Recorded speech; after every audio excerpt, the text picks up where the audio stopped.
Yo, welcome back to another Sing Zone podcast. Today we have a very special segment for you guys, BORUTO TBV Vortex. What's going on, guys? What's going on, Breezy? What's going on, Zai? I'm doing good. How about you?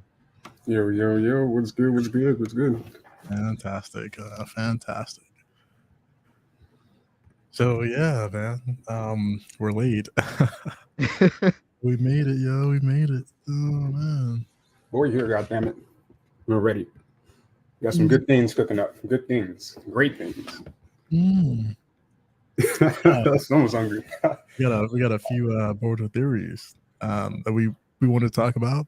Chapter 7 just came out, and it's supposed to be.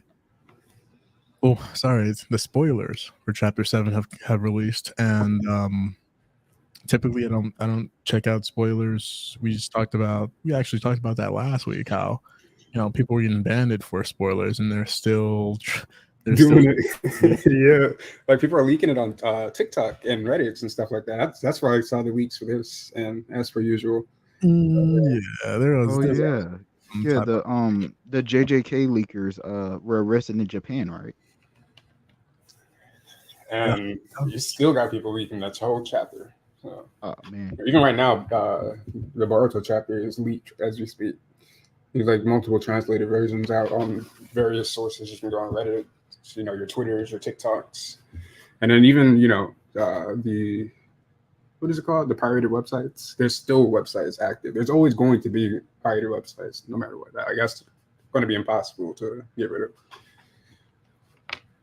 Yeah, I don't see like the only way they would have to the only way for them to really deal with that is if they don't wait to like release to the release date of those mangas to release copies or start printing copies, either that or just go all digital and then just release it on the release date. I mean, that's that's really the only way I can see them stopping that.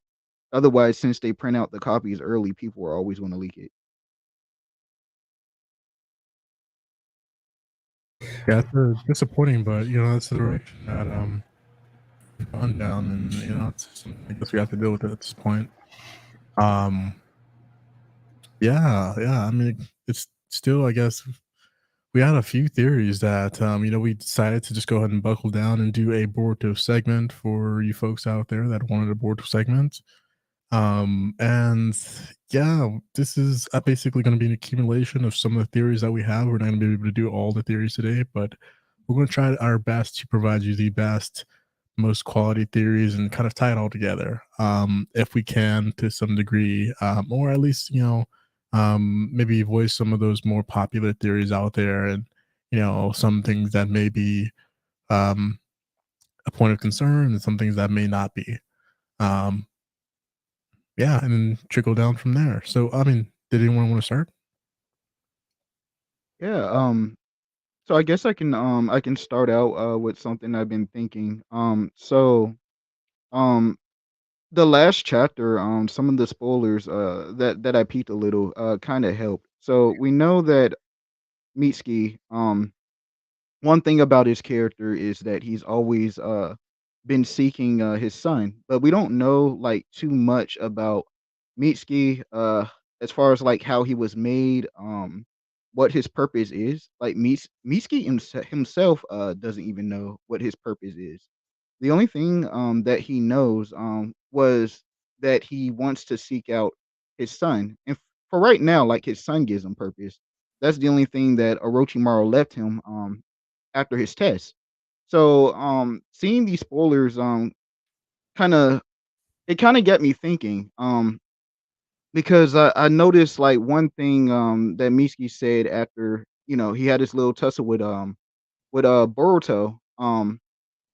Boruto was telling him, "You think of me as your son, but I'm not your son.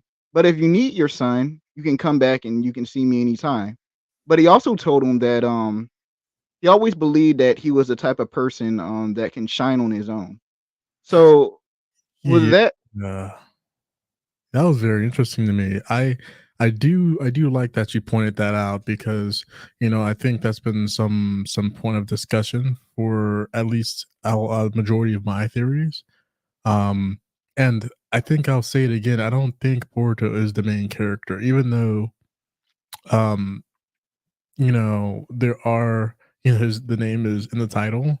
I don't necessarily believe the story is entirely or primarily about him. It's going to consist of his journey, but I think ultimately in the end, it's going to be like, this really ultimately was not about Boruto. In this place, he's actually serving as Sasuke's role, similar to Naruto, as the secondary role, but he's the main character because, of course, he's Naruto's son.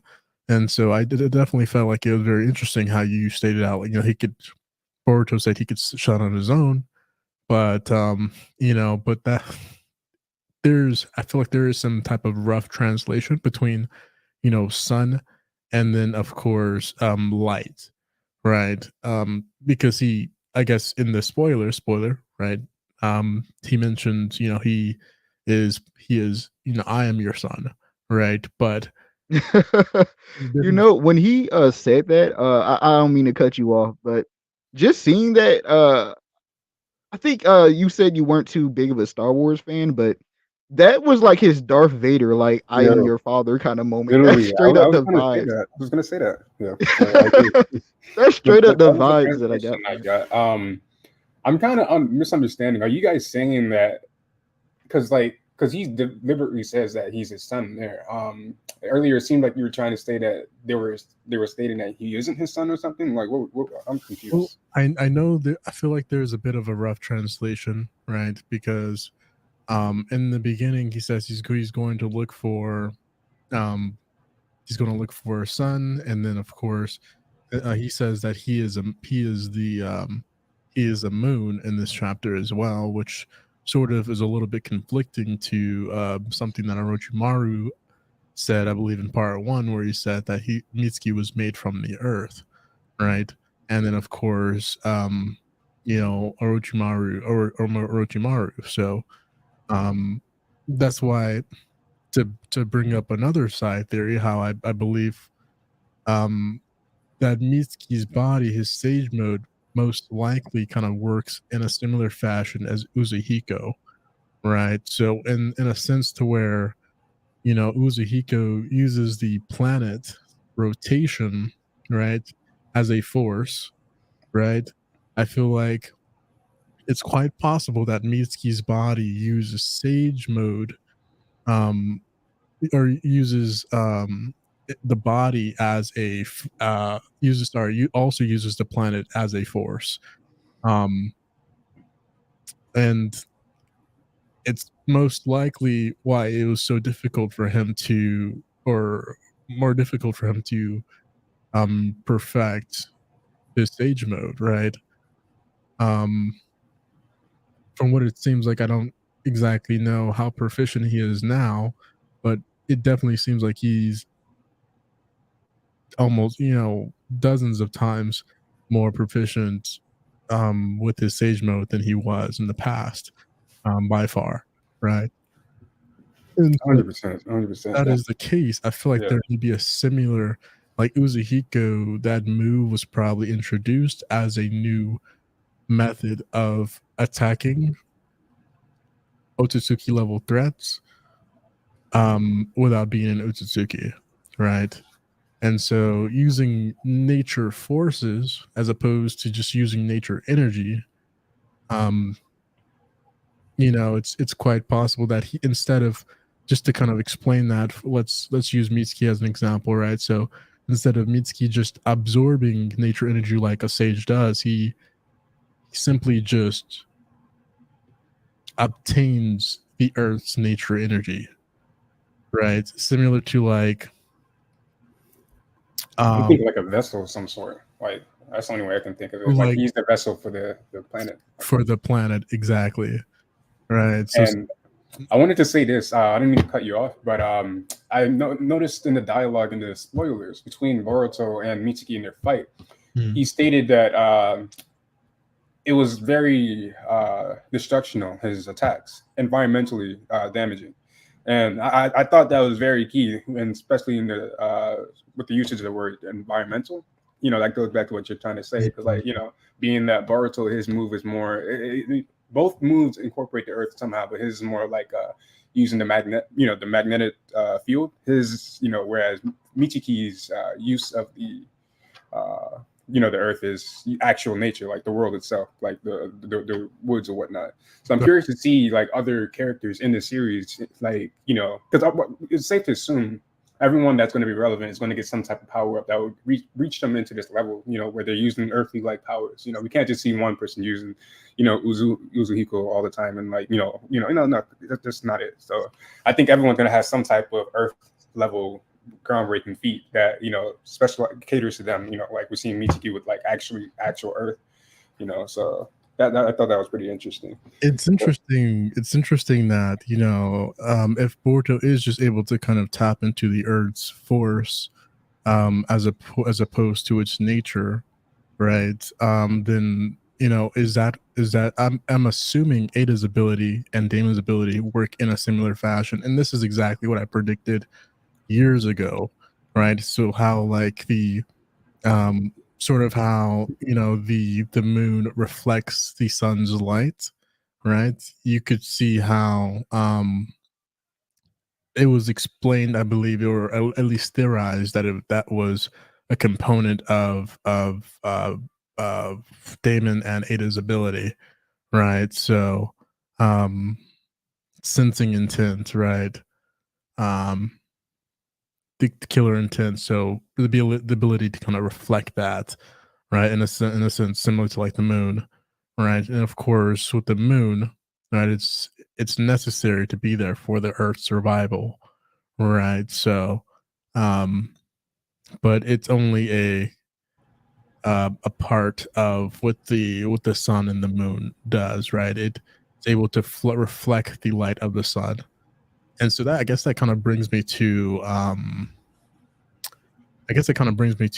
who is the sun, who is the moon, and who is the earth, right? Is there an earth, right? Is there a false sun? Is there a false moon, right? And is there a false earth, right? And I guess a better way to kind of look at it is, yeah, sure. What if they're, if Mitsuki is in fact the sun, but he's just a false sun, is Boruto that false moon, right? Since he's in Otsutsuki, right? So maybe he might not be morally fitting the lines of a ninja, right? Or ethically fitting the lines of a ninja, right? But he's still kind of living that lifestyle. And of course you've got your son Sarada, who literally has the Mangekyo of a son, right? And then of course you've got well, could Mitsuki be the moon? He doesn't really have any moon-like abilities. It's all very nature-based. Snakes, lightning, right? These are all things that pertain to Earth, right? I wanted to ask this: was there misunderstanding with Mitsuki, like the fact that in previous chapters dating back to Boruto, it was stated that Boruto himself was his moon, and then now it's stating that Boruto's his son? Is that the misunderstanding? I believe that was the case. Yeah. Okay, so I think that here's what my understanding of it all is: Boruto is his son, but Boruto is a moon that gets light shone upon him from a different sun, and that sun itself, right? And that's why that's exactly why I thought, because I did think about that while I was reading the spoilers. Because he didn't say I'm the sun that shines your moon. He said I'm your son. I'm your son. Exactly. So that's the word usage is very key. And that's why I thought there was a possible mistranslation between sun and light, right? Now I know in Japanese terms, the translation "sun and light" could mean the same thing, right? I don't think there may be a kanji for there may be a direct translation, but the translation, I know certain languages don't always directly translate, but it could just be mistranslation. It is just spoilers between sun and light. I'm going to view it as light just because of how it was used. I'm your son, right? Not I'm a son, right? Or I'm the leaf son, or I'm the earth son, right? Nothing like that. And so it's the statement that I think you have to kind of take as is and kind of just piece that apart. Okay, well, if I'm your son, what is my son? You know, technically, I guess the most the closest light that we get technically is the moon's reflection of that light of the UV raises. But as far as you know, the actual sun, the one that is possibly going to, and I feel like it's quite possible for Boruto to be both, you know, the false moon and the legitimate moon, right? If we're going to use that duality, right? In this scenario, because he is technically Otsutsuki, but he's only 80%, 80 something percent Otsutsuki, unless for some reason, you know, that has progressed over the 3 years. Quite very possible, but I don't think, you know, I don't. Wait, are you referring to Boruto? Yeah, he's still in a human body. He's just I think it was stated he was 100%. Yeah, you said yeah. Are you talking about just his physical attributes? Yeah, his physical attributes. Yeah. Okay. Yeah. You said it was stated though. He was 100%. Yeah, genetically he's 100%, but physically he appears what he's appeared as because of what Momoshiki did, and that's Yeah. the whole reason why he can't necessarily take over unless it's under certain conditions, you know. So Yeah, this is the how explanation for it was really weird, but it was back when he got impaled and he technically died by Oh, Kawaki.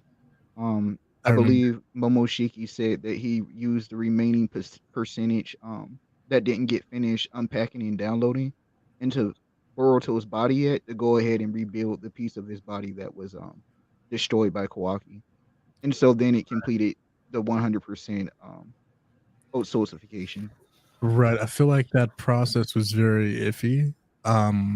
Just because he wasn't able to finish that 100%. It's almost like a corrupt file, right? And since it's a corrupt file, I feel like that's why Boruto was able to kind of obtain his humanist I like that. That's a great way.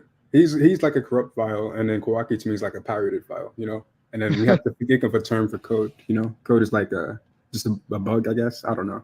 well, code. I feel like it's I still He's hasn't. a corrupt file too, to some degree. I feel like it's quite possible that, you know, my theory, right, is that when Shibai ascended, his body didn't just separate, right? I feel like there was a part or portion. This happened in a game which I dropped in the chat about when did I drop it in? I dropped it in the chat maybe a few weeks ago. What was it called? What was it called? It's a game. It's from the Persona series. What is it called? I know it's like here somewhere. So it's like a game within a game. The Persona series is a game as well, right? Yeah, it's a part of that same franchise. Oh yeah, it's called Shin Megami Sensei. Oh, Shin Megami Tensei. Shin Megami Tensei, right? There you go. I know that game. Specifically, three and two, right, have the most similarities. If you just Google the game right now, right, it has literally a picture of Karma, and in this game there's a god, right, and this god splits. He ascends, but before he ascends, right, he splits into several bodies. Right now, I feel like this may serve some type of correlation here, and I feel like that may be similar to Shibai, right? Who isn't? I don't think he is quite yet to the level of Otsutsuki God. You know, that blue creature we saw when Amato first mentioned it. That is who Shibai wants to be, but I think he's like in a layer. He's almost there. I definitely think that the Otsutsuki God is, of course, like I stated before, like a nebulous cloud, right, where it essentially births suns, right, and when suns grow old and they basically you know rotate and they find their own domain, and they essentially grow old, they blow up, and they create life, right? And then the cycle continues, right? I feel like that process is similar to the Otsutsuki God, the real one, not Shibai.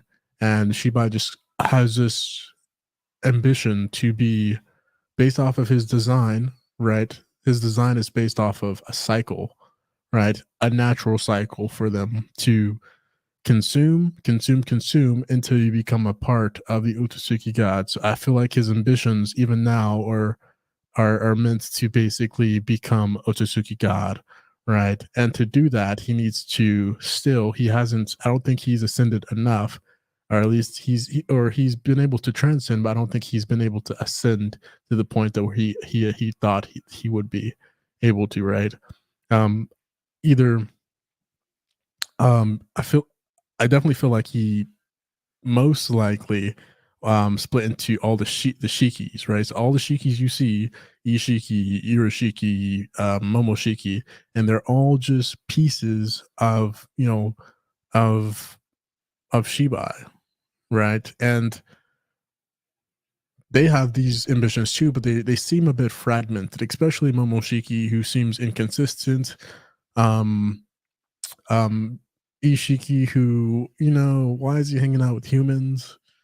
First off, regardless of what is or why are you this civilized? It seems like these are different personalities that have kind of materialized into different egos. These were the first iteration of egos, I feel like. And it's interesting that I actually made this theory over 2 years ago, right? And this was way before we received the Jubi clones, or the what are they called? The Shinju? The ego clones, right? Yeah. Yeah.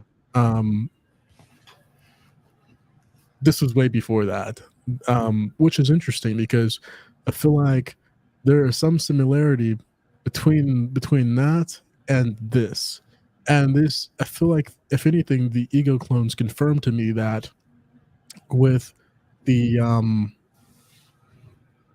their existence, right, and the fact that their existence is possible, I definitely feel like there's some comparison to the actual Otsutsuki. I feel like at this point, this may have been how the Otsutsuki were born, right? Based off of, combining with maybe different, and we don't know exactly, like, if this is the case and there is primary, like maybe Kaguya, right?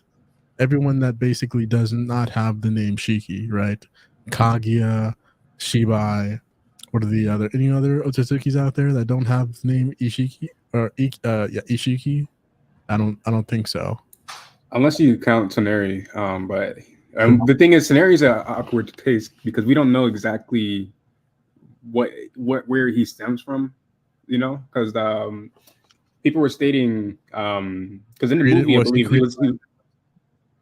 I don't know if he was created or not. I definitely think he was actually born, but I think what people are saying, like, it has to do with either like some estranged Otsutsuki or something to do with the broken statues or something, because of how pure he is compared to other Otsutsukis, because he's not a direct descendant of not Hagoromo, but who's the one on the moon? Hamura? Hamura, yeah, he's not a direct descendant of him, but he's like, I think the grandchild of him or something like that. So him being that pure, if he was, a grandchild, he should be like 25% hypothetically, unless they did some, crazy Alabama shit. Like, I doubt it. So no, I would assume some, there was an Otsutsuki, a wandering one, who, just like how you said, while they have multiple Ikis or Shikis or whatever, like, there was one that was like a wanderless one or whatever that was trying to find love or something similar to Kaguya. Or something like that, but this one found itself on the moon somehow, or something like that. That's the only thing I can think of. But that's interesting because this could be. I like how you said that, because with the Shinju now, this could be the case that it's like their 5th or 6th or 7th evolution. Like, it could be like this could be thousands to millennials over like hundreds of thousands of years of evolutions that's been taking place with them. That's probably how and why the karma is and does and functions the way it does. It's probably the case that all of these shikis, when they themselves were first born, had it not been for a karma like thing within their organism or within their DNA, they would not have any knowledge of what's going on, and they will be ignorant. But because of that karma thing, that's why they're able to continuously evolve, quote unquote. And so I don't know. That was interesting that you said that about the Shinju being that they're like not the first evolution of Otsusukis, but that's interesting. I like that. Yeah, it's very interesting. Especially considering we see as soon as they've cultivated from the what was the Ten Tails, and they got their consciousness, the first thing that they want to do is evolve. And we kind of seen that too a little bit with Momoshiki when he ate Kinshiki, and then we saw him turn into a new form. And then we also see like how the current Shinju, they each have a target that they want to eat to level up in some way. Like we know Jura, like he doesn't know why, but he feels like he wants to eat Naruto. So from what we know, I mean, we know like the Osotsuki are like thousands of years old, but we don't even know if the form of those Osotsuki that we see are even their original form. Like from all we know, like Momoshiki and Kinshiki, they could have leveled up from a different form before, and we would never know because they're so old. There's there's not too much information that we know about them. I have a question. Very interesting. It's interesting. Go ahead. How about? Yeah, I was gonna say. So it's easy to assume like the other Shinju's targets, why they targeting who they're targeting. Bug, he really only had he's a drunken, a heartless guy. He didn't have any love. Then of course he was infatuated by Ada, so that's obvious. With Matsuri, Konohamaru, clearly they grew up together. They have a past, obvious. Sasuke, that's obvious that his daughter, those three are obvious cases. But with Jura's case, we don't even know what he is and where he derived from. So it's interesting that his target is Naruto. So what do you guys think about that? What do you guys have to say? Well, I feel like I almost feel like it's too obvious. I feel like they gave us a give me with this one. I'll be really surprised if that's not Ishiki's remains. I also predicted this years ago that that code would be a catalyst to possibly a different form of Jigen.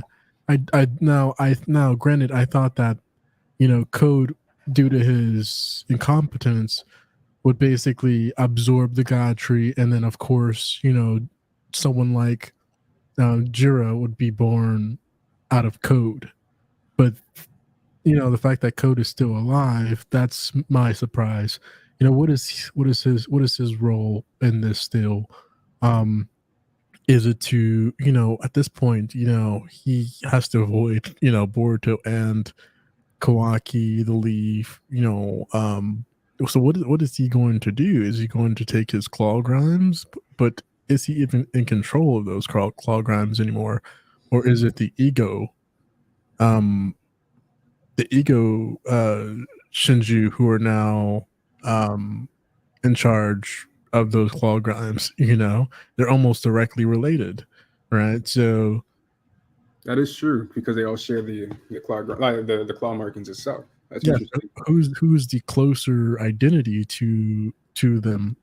So do they take the leadership role now that they have been born? And I definitely feel like it's Ishiki, right? Every time I think of like Ishiki, Momoshiki, I think of just identities, right? I think of, for I guess lack of a better word, I think of these ego clones, right? That's exactly who I think of when I think of Momoshiki, Ishiki, or Ishiki. But I think of Momoshiki, all the Shikis, as more developed versions of those clones, or of those ego Shinju, right?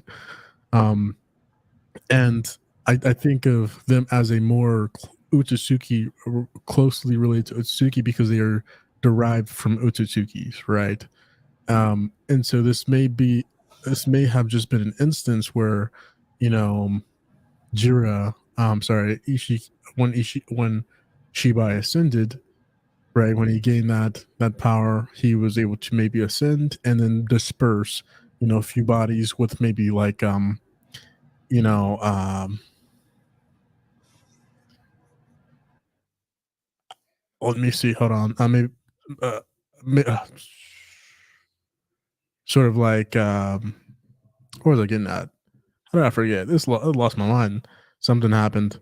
Yeah, if you wanna just, take a moment to re-catch up to that thought, um, going off of what you were saying about, our thoughts about, Jura, Sai, um, it's possible that it's just, spite from, Ishiki, that's just, developing in his consciousness, because we did get, like, some information that, some code does have some of that, chakra.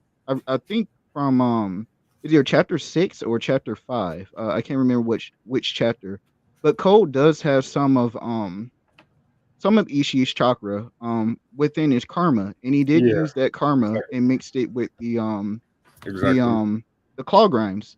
Mm, So, Yeah. I don't know. Jura does have some of that, he probably does have some of that chakra from Ishiki, and if that's the case, we've seen, like, in Naruto, where, like, chakra, and the soul kinda go hand in hand. Like, we know that, Ishiki's soul was, extinguished, but we've seen, like, parts in Naruto where characters have left remnants of their chakra behind, and they project it, like, themselves, like, Minato projected, like, his whole self, like, in Naruto's mind and yeah. helped him in the pain fight, and then there is the situation where just residual chakra from the Sage of Six Paths himself came back and projected the Sage and helped Naruto and Sasuke, during the war arc.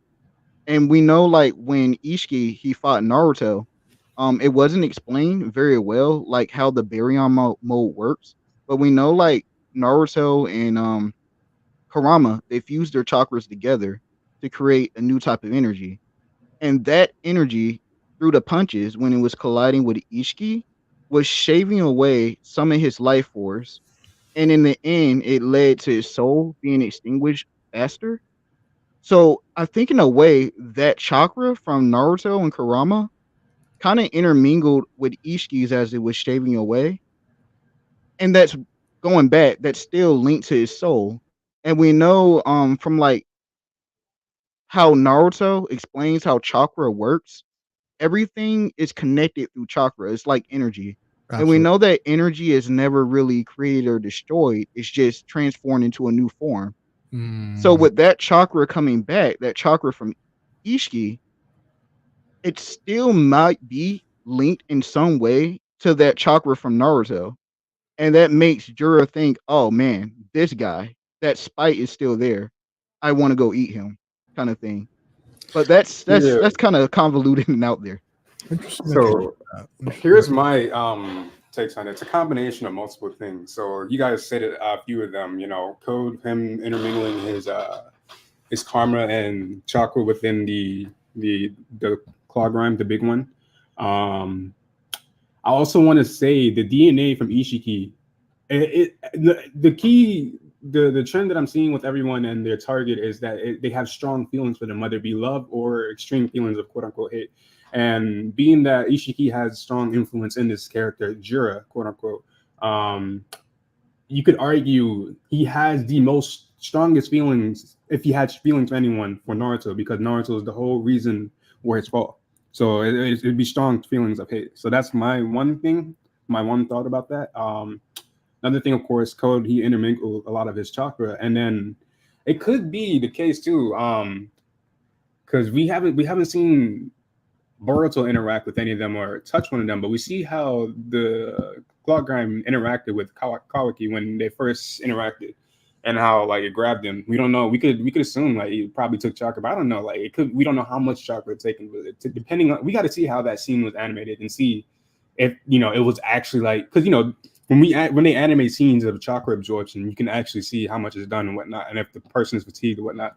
But we do see Kawaki quickly use his stage 2 after that. So, but I don't know, depending on how much he's taking that chakra, and being that it's Otsutsuki chakra and not your standard regular chakra, that could probably have influenced the development of this final Jura. So all three of those things intermingling into one being, all three of those things have strong feelings for Naruto, whether it be a feeling of hate or love or whatever. So that, I think that's probably the biggest influence for him. And the thing that sucks, well, not sucks, but that's unfortunate about this one is he's not. Oh yeah, I forgot to mention this too. When Jura first spawned and was floating with his hands in his pocket like a G, dude, he made a statement. That statement was that they were comprised of chakra was from the 10 tails and the chakra that was disposed of, the dead and chakra that they were just comprised of chakra basically. I think. Correct me if I'm wrong. I think. So that being said, Ishiki, like you said, Ishiki's chakra should have dispersed, out there. After that fight when he passed away. So there could be remnants of his chakra from that, but I don't know, there's so many remnants of other people's chakras out there, so why would it be that chakra out of all of them? But it's safe to assume, being that you have so many different influences of Ishiki from Code, Kawaki, etc., because even Kawaki's karma is Ishiki's karma too. So that's slight touch and absorption from Kawaki's karma. You got some of Ishiki's DNA from that too, because that was the actual corrected whatchamacallit, karma. That was the one that actually was able to transfer Ishiki's DNA into actual genetic information. So that genetic information, probably that little touch, was able to transfer enough to influence this Jura being as well. So I think all of those things tie in together with the development of this being. And then here's the thing: I think I mentioned this in a prior podcast, but this man, when they were having their meeting and quote unquote selecting their targets, he was sitting on a cube. So that to me, and that cube looked very much like Ishiki's cube. It was different, had a slightly different pattern, but it was very much different. So I think that tells me that this dude, if he's not able to directly have the dojutsu to go into the what is it, Daikokutsu? Yeah. If he doesn't have the dojutsu to go into it, I think he's still able to actively walk freely into it, because he had the genetic material and makeup of someone that was able to in the past, that being Ishiki. So, and Kawaki too. So I think those two things. When you say walk into, are you talking about Daikokuten, like that dimension? Yeah, he'll be able to go into it without freezing, and and that'll be the reason why. That's the whole reason why he's targeting Naruto, and it is potentially able to get him, maybe able to get him. So. Yeah, I mean, I feel like those enhancements are already like apparent within their genetic makeup, and they them not only being we're gonna call them a third Otsutsuki, we're gonna call them a third whatever code is, or a part of what code is, whatever he is, whether he's Uzumaki, whatever. And we're gonna call him a third of the Jubi, right? And then we're gonna call him it's pretty apparent that these people have the ability. They are essentially Otsutsuki. Whether that's a lesser form or not, they're I don't see much of a difference here. Other than they don't have horns, but I'm not exactly too sure what the catalyst is for them to have horns, other than them to just of course be what we know to be Otsutsuki. Maybe they do have horns and they can just kind of pop them in and out. I don't know, but I think you guys started some definitely address some great points. Yeah, they're definitely within chakra. There is emotion. There is the ability to connect with people on a spiritual level. Since that yin and yang balance, right?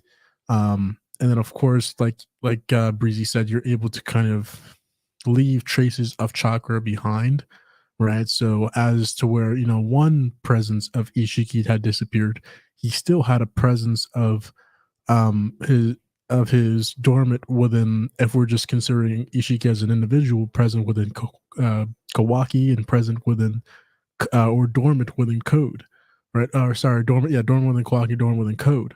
And it's white, which leads me to believe, right, that it's quite possible that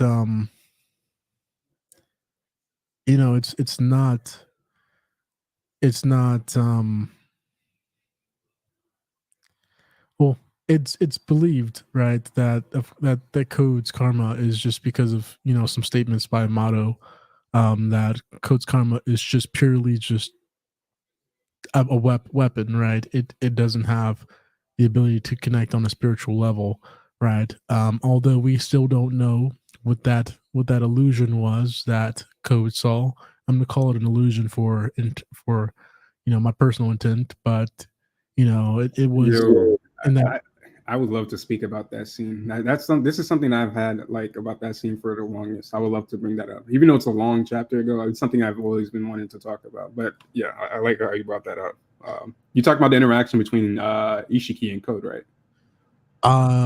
Yeah, when Ishiki died, and of Yeah. course his presence was within the smoke, right? Yeah. I think that was a false interaction. I think that whole interaction was falsified by Yeah, Amato. many people believe it was possibly Amato, and Amato is this is still kind of pulling the strings.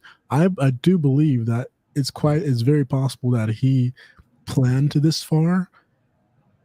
Regardless, he interacted with someone, or he is someone in disguise, or maybe he is just He's probably the other missing Otsutsuki. That like I mentioned, the one that went to the moon. He was probably the other one and just wandered on Earth just all the time, patiently scheming up something to become like the actual, Shibai again or whatever.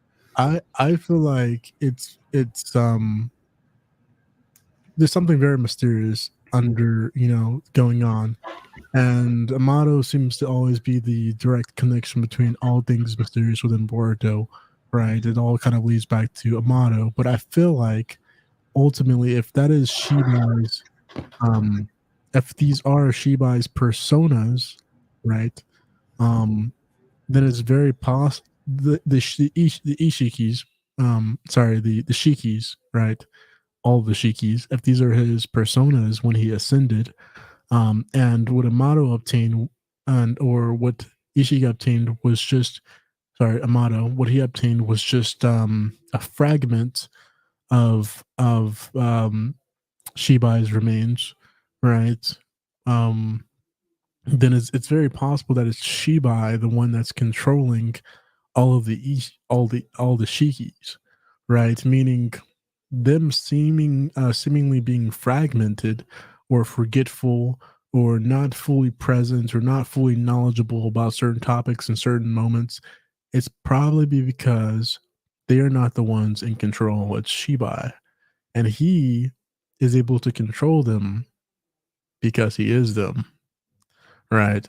Um, and it would make sense for him to ascend and still have a connection to the physical world because that's his chakra, right? And it's all seemingly coming back. I feel like that he is the one that is using karma as a form of rebirth, right? And this form of rebirth is quite possibly Jira. And so even though it looks like Ishiki now, I feel like that is just an illusion for us. Something that kind of just like, oh yeah, he's got a cube. That's Ishiki. But is it really Ishiki? Did Ishiki have full agency in who he was and what he did? What were his goals, ambitions, right? What other than the typical Otsutsuki stuff, right? What were his motives? What was his end goal, right?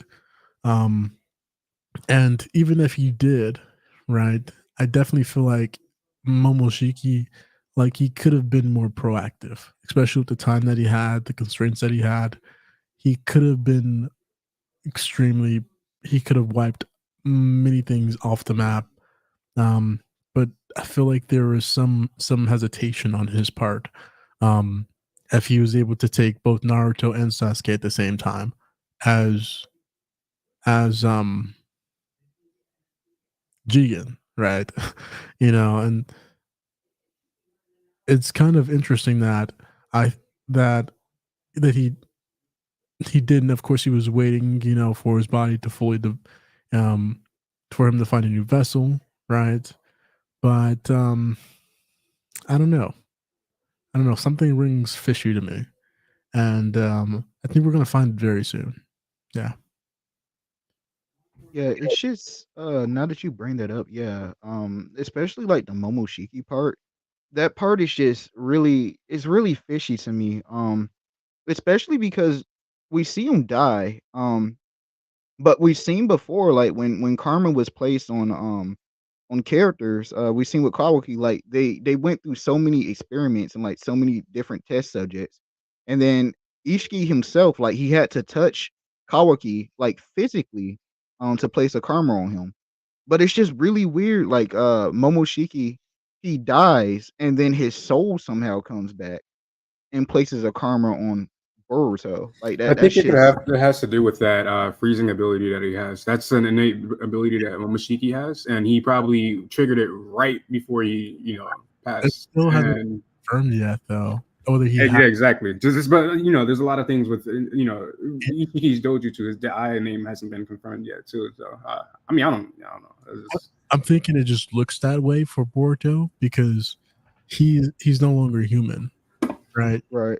That could be a case too. That And could be a so case. But like, here's the thing. I don't think Kawaki. Remember during that scene, Kawaki was frozen as well. So, and he was arguably Otsutsuki at that moment. He was 80%. So he should have been able to, being that they had that resonance earlier, he should have been able to have some type of spiritual connection during that moment. But arguably, Sasuke was the only one who was able to do so out of all scenes, and that was because I don't know if you remember, like chapter 3 or 4 or 5 or 6, whenever they had it, there was a panel where Sasuke's eye was focused, even though he was frozen. There was a panel focused on Sasuke for some weird reason. Like it was no one else, but it was very close in on Sasuke. And then Yeah, there was it happened twice actually. Like exactly. I even was about to after say he the second moment. yeah, even after he lost the Renegon, he could Exactly. still feel Momoshiki's So presence. it could be a Renegon thing that's that adds that spiritual connection between everyone, and that's the whole reason why the Bug Shinju was able to feel Ada's presence, that spiritual connection. So it's, many believe that the Sage of Six Paths gave them, like gave Sasuke the eye and the seal.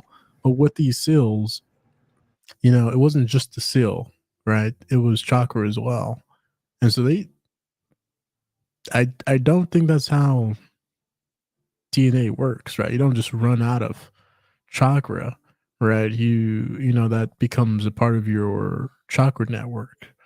Um, and it's interesting because the Sage Six Paths wasn't Otsutsuki, so I don't think we have any other direct connections that we can kind of correlate to this instance. But he may have had it because he's grown to be able to sense Otsutsuki's from being around so many. Um and or maybe he's just able to sense it because he understands, he's had that sense within his eye. Of course he's had that sensation um when looking through his eye or using that form of chakra, right? um and so he doesn't just stop using it, right? He Of course, the eye, just closing the eye ensures that he saves it a bit more, right? He's not able to deactivate it, right? So if he were able to deactivate it, it would make sense why you know, it would make sense to me why he wouldn't be able to sense it, right? Or would be able to sense it rather, right? And so the fact that he's able to sense it, it's still pretty accurate to me. That he can feel that sensation, because he was never able to deactivate his eye. Um, hmm, it's interesting, you know. I don't know, because it was never specifically confirmed whether he gave him the eye, or he just gave him chakra and the eye manifested. Right now, you would assume based off of what Kabuto did in the war, right? He gave him, Senju DNA, right, to heal up, and you would assume due to that between Senju DNA and of course the chakra from the Sage of Six Paths, that I would have manifested within the Uchiha. And so, yeah, it's very interesting. Yeah, will these things ever be explained within Boruto? I don't know. I can't say for certain because of how the series has really kind of explained a lot of in depth sit statuses rather, right? I think the most in depth it's ever went into something is with Boruto's karma percentage, right? Um, it's still, even with Ada, she talks like a teenager every time she talks about like, her ability, like, oh, like it works like, it's pulling, they can't help but be attracted. It's just her dialogue, right? Every time she talks about that, it's never from someone like Shibai, who, or sorry, Shikamaru, who's able to kind of dissect things from an analytical standpoint, right, and tell us exactly what we need to know. um but yeah, I guess talking about Shibai, spoilers again. I don't know, did you guys have any input to say about that before I continue?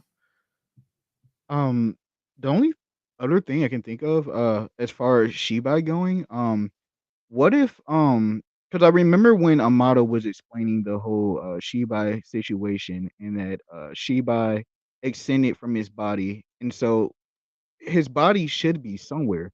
I don't remember him ever saying like where his body was. I think that was left out in the open. And then I remember like Momoshiki um stating something along the lines of, something about this story is not right or is not making sense. But he didn't elaborate too much on the story. So that either means like Amato is still keeping back some details, or there's some things that he didn't tell the whole truth about.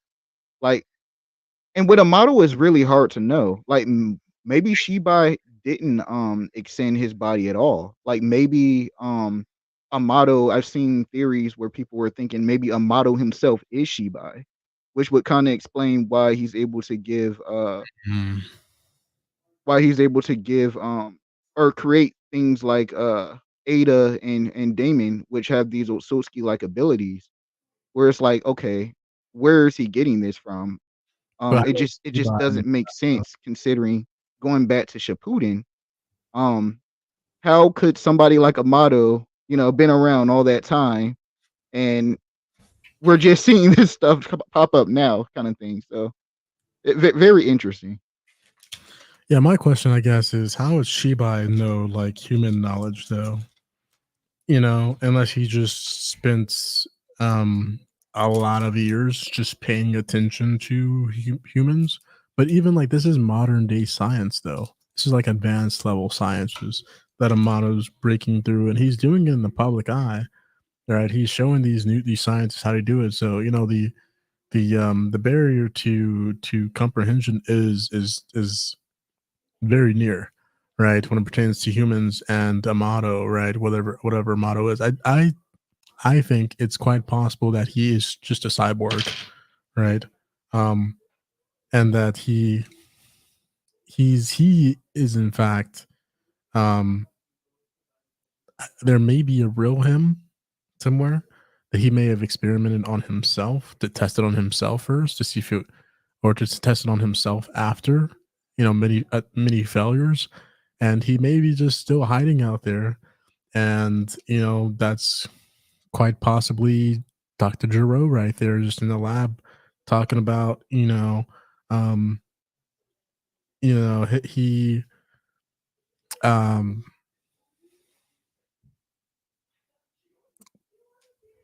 he remembers that he is under, or he doesn't remember, but he knows that he's under omnipotence, right?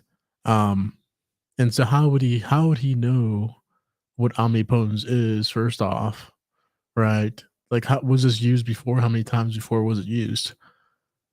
I there's a few weeks ago where I think it was Ikimoto who dropped a few panels of, stuff, and it kind of made me think about the Uzumaki, right? And whether or not, it was that was something that was skipped over, but is something that, the Uzumaki were very mysterious, with the Naruto part. With the Naruto, they're a very mysterious clan, and the only Uzumaki that happened to exist were Karen, of course, which served under Orochimaru, right?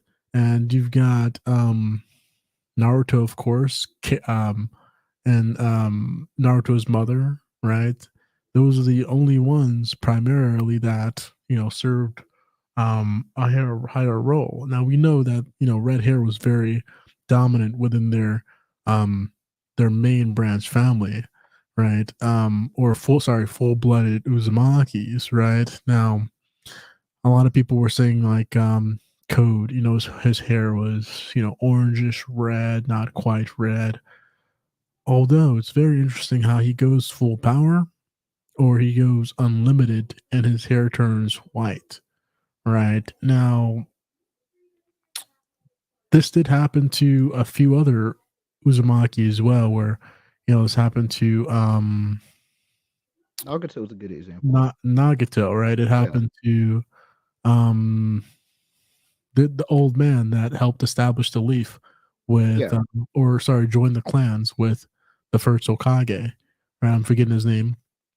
Um, so it was very interesting that I guess we can't exactly say for certain whether or not that happened to him. But we did see, I want to say we did see the first Hokage's wife, who was also an Uzumaki, um, hair turned white at some point. That could explain why Code was able to easily separate the juvenile tensils and split it up the same way. Well, not the same way Hagoromo was able to, but in a similar fashion, kind of. Well, in his own fashion. So, and he did it with ease. He obviously wasn't thinking. He didn't put any thought behind it, but he was able to do it. So. It's almost as if by nature, right? I feel like that's something that is very important and vital to the role. Our main character, or seemingly to be Boruto, right? His hair he's half blooded technically, but he's still an Uzumaki, and I definitely, I feel like it's interesting that the Otsutsuki's hair turned white. So there may be, I don't think there's a direct correlation. I just feel like the Uzumaki is just more naturally gifted when it pertains to sewing technique. And at some points, they grew aware of certain instances and certain presences where, certain presence, and they basically got wiped. Off of existence, and there was a possible omnipotence. Like, this could be a direct answer for why they just disappeared and why there is seemingly spread out Uzumagis that ran and managed to survive, right? Um, they were very strong. Their life energy is very high, right? They live very long. They of course, they have a lot of life energy, so they're very durable. They have a lot of chakra, right? They're just better in a lot of instances, right? And it's quite possible. Yeah, that's the case. Omnipotence, and I don't exactly know if one person, say they have omnipotence, if they could use it different ways, right? Or if they could use it only one particular way, right? Um, Now it is a very busted move, so I'd assume they would only be able to use it one particular way, right? If they even figure out how to use it, Right. That's another thing. Like, how do you even use it? Um, with Ada, it seemed like it was something she couldn't help, as if she didn't do it herself, right? That something triggered it, and it wasn't just a emotional response. It was possibly, hear me out. It was possibly Shibai. Um, whose DNA does she have? Whose How is she able to do these Otsutsuki like feats?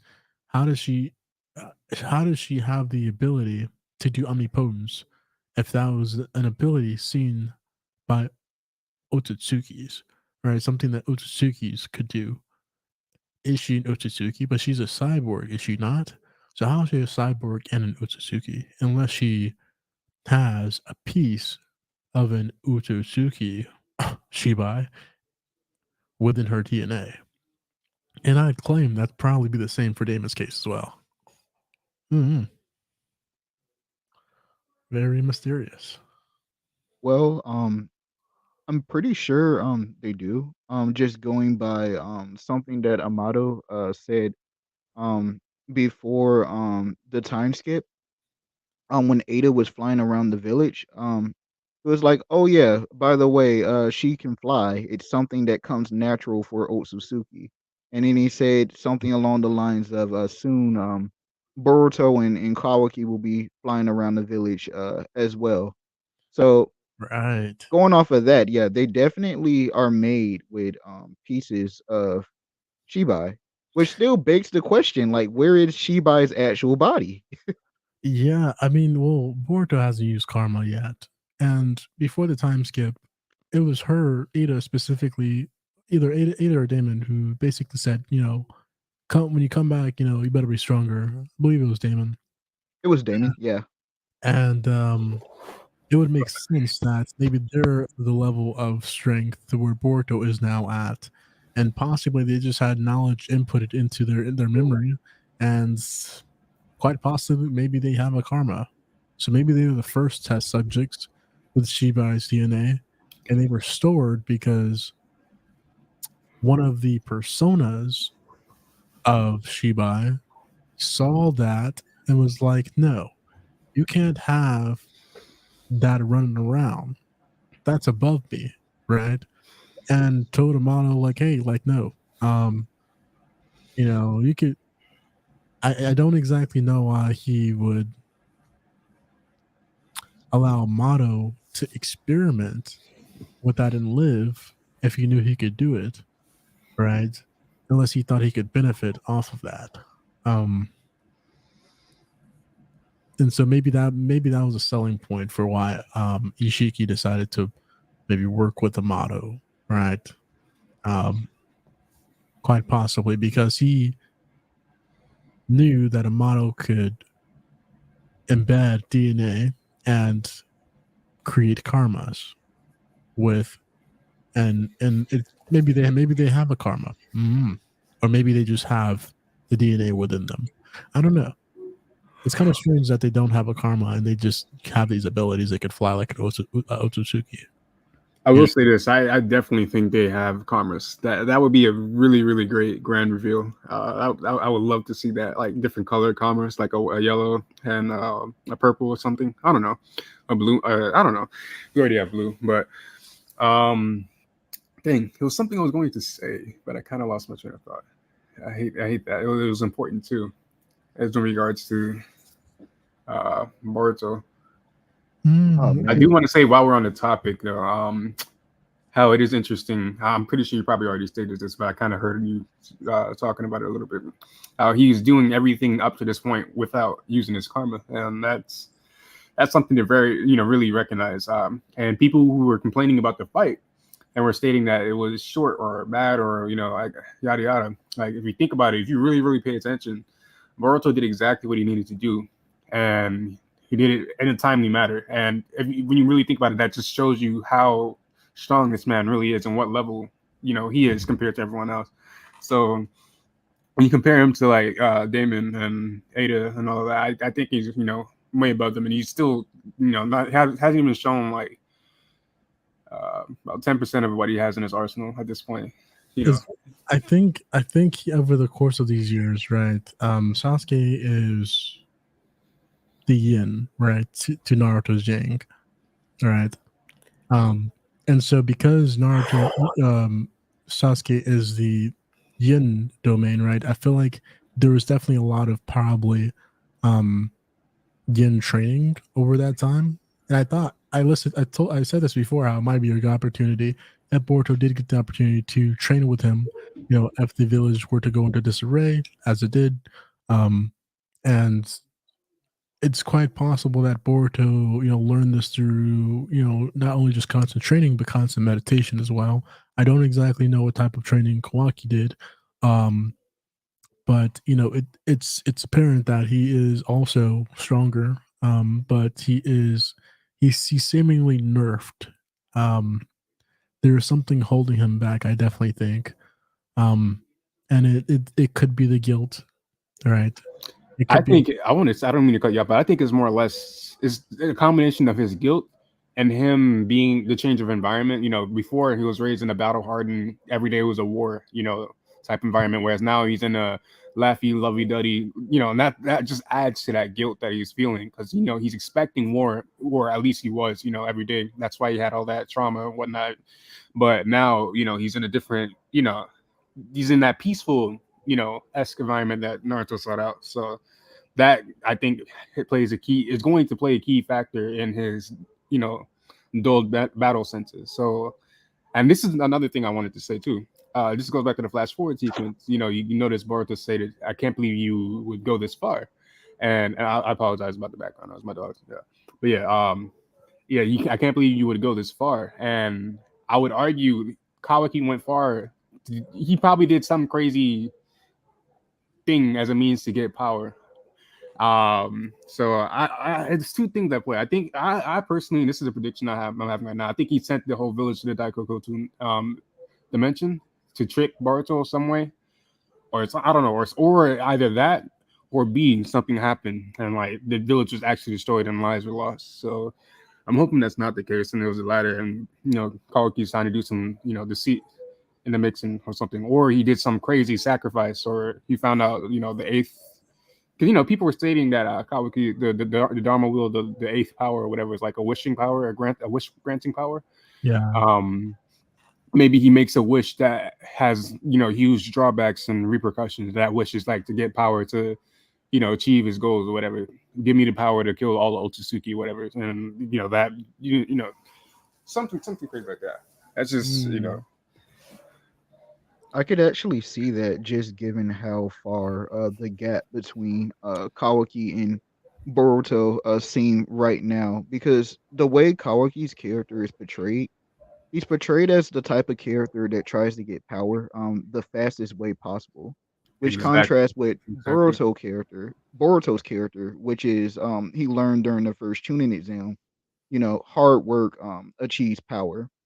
So going off of that, I could definitely see like a situation where he makes like an eighth wish or whatever he does to go ahead and get that power as soon as possible, to go ahead and get rid of all the Otsutsuki, especially considering you know what we were teased during this last the spoilers for this last chapter. It seems like Jura he's not waiting.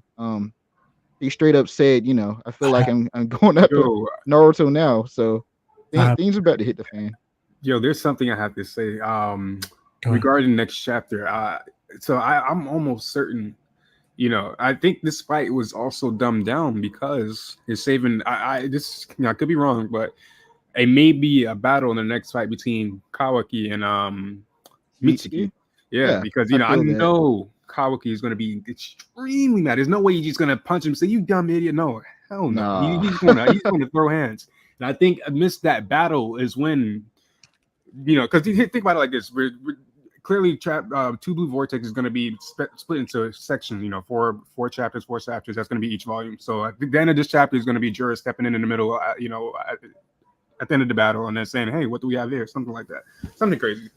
So I think we might see a three-way battle between all three of them. Then, you know, because Mitsuki and Kawaki, that's going to be a different battle than Boruto and Mitsuki. We see clearly both of them are not, really hurt. But I think there's going to be damage between Kawaki and Mitsuki in that battle. So that, as a result of that, they're going to both be weakened fighting Jura. So we may see them one up on them. So I don't know. That's just my predictions for the next chapter. But it could be, knowing Kishimoto, we can go a whole new different route. We may see a whole tea party or something with everybody in the village. Something crazy. Nah, tea party's crazy. What if Ada and Damon are like Shibai's organs, right? So like Amato implanted Shibai's heart within Ada, and then for Damon, right? I don't exactly his ability is to perceive intent, right? And so maybe his ears and nose, right?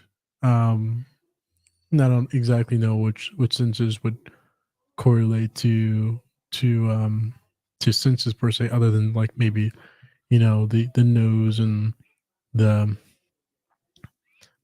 ears, right? The external organs. I don't know. That's just a side note, but I definitely like the direction you were going with that theory, Psy. I found it. Yes, I found it interesting. I definitely think that there is a possibility for a very fight. Kawaki has to do something in the next chapter. He's awake now. Jira is actually coming to the leaf now. He folded up his book. He's basically on the way to the leaf. That was for me. He folded up his book. He's ready. He's done with his afternoon studies. He just folds up his book. And so, to me, that seemed like, okay, I'm on the way to the leaf. And what you said was key. Kawaki has to do something because 7 chapters in, we've seen everything from everyone else except for our boy Kawaki. Like we really seen him get his hands thrown at him more so. We've seen him get through. Dang, yeah, we've been seeing this man get slept and laid out. Like he got bitten by a snake and poisoned. He got laid out by the log rhyme. Yeah, Yep. that's man. Oh.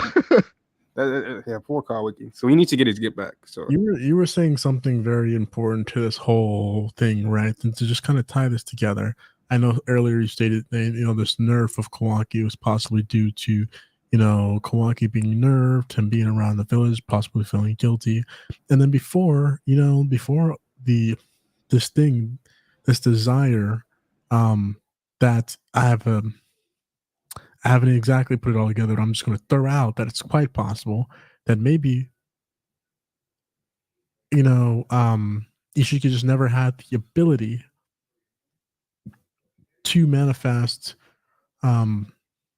omnipotence. And because if what I'm believing is true and Shibai's DNA is directly inputted into let's say the heart, right, or organs was directly inputted into Ada, right? That's why she's able to manifest this omnipotence, but she wasn't able to do it until Kawaki touched her, right, to trigger that. And so with the DNA to have that eye, and of course, when that comes together, right, you got fusion, bro. You got fusion. Fusion, right? So that essentially, I believe, maybe created an instance where there was omnipotence. And I don't know, just to kind of draw back a little bit, just throwing that out there. I haven't really thought too deeply into that. But with Kawaki, right, feeling these emotions, and before omnipotence, he was actually in a place where people weren't manipulated, right, where he was actually getting genuine people were genuinely treating him how they would have because of who he is, right? And now they believe he's someone else, right? He's living a false story, right? And so because of this, right, I feel like there has to be some type of mediation for this. So is there going to be a huge character change? Is Kawaki going, not character change per se, but is he going to basically finish his character development cycle, meaning, finally reveal what he is, his all of his internal dialogue up until throughout the duration of these 3 years, right? Meaning to me, what that means is, and I think Breezy knows what I think you guys both know where this is going, but essentially, um, you know, him just kind of resolving himself, right? Using his resolve and starting a revolution, right? For the people, right? Of course, ethically embracing, this manipulation, right? And using it for the ultimate goal, right? And if code wasn't enough to convince him, I definitely think Jura and the others will be enough to possibly destroy the leaf. But episode 1 is starting to not really make much sense to me at this point. I will say that, and I'm willing to believe that most reviewers, most people that have created theories are feeling the same. That episode 1 isn't quite making sense unless there's another time skip up at this point, maybe miniature or whatever, or maybe that's toward the end. Just the character, direction. It doesn't really fit unless Kawaki is taking more of an authoritative dictatorship type of role, similar to what Sasuke was doing. Note, right? This is very important. Similar to what Sasuke did or was trying to do toward the end of Naruto, the last few chapters of Naruto, where he was trying to start a revolution. You guys remember that? Start a revolution. Yeah, exactly. Right. Yeah, we're seeing it into play. Yeah.